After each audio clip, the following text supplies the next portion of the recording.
Bonjour à tous, c'est Cécile de La Veste Tatouée.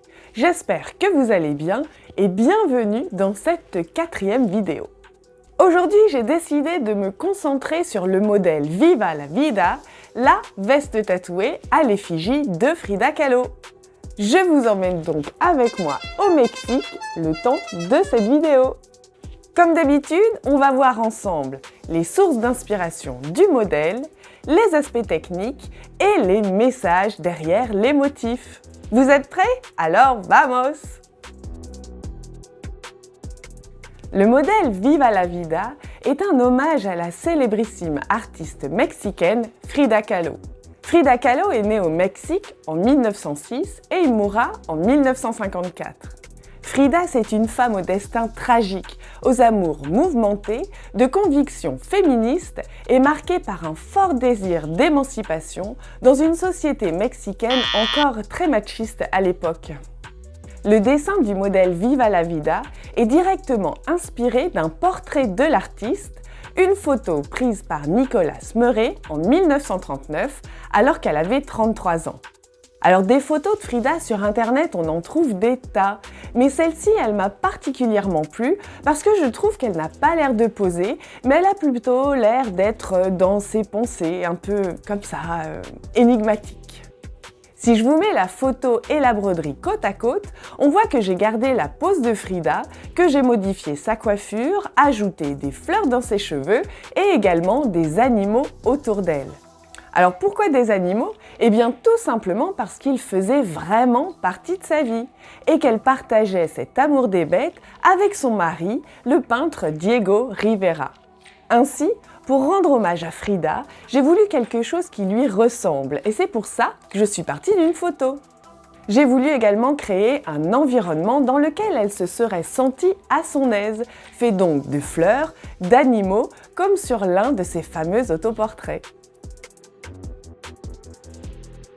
Comme sur tous les modèles, en plus de la grande broderie dans le dos, vous retrouvez 2 broderies sur le devant, de chaque côté. Sur le modèle Viva la Vida, ce sont 2 rappels qui sont brodés devant. D'un côté, vous retrouvez le petit singe et de l'autre, la fleur rouge avec le texte Viva la Vida qui signifie Vive la vie. Voici la palette de couleurs du modèle. C'est le modèle de la veste tatouée qui comporte le plus de couleurs. En effet, quand on rend hommage à Frida Kahlo, eh bien on se doit de rendre hommage à son univers coloré, aux teintes nombreuses et chatoyantes qui illuminent tous ses tableaux. Sur ce modèle, la dominante est rouge et j'ai vraiment voulu recréer un effet de tableau, notamment en choisissant un type de composition. Ici, la composition pyramidale. Cette composition largement utilisée dans la peinture classique sert à instaurer une hiérarchie. Un personnage domine tous les autres. Ici, comprenez que malgré la profusion des fleurs, des animaux et de leurs couleurs, c'est bien Frida, le personnage le plus important. En termes de nombre de points de broderie, on est sur 114 939 points, rien que pour la Frida. Les nombreuses couleurs du modèle entraînent de nombreux changements et coupes de fil côté machine, ce qui allonge considérablement le temps de confection.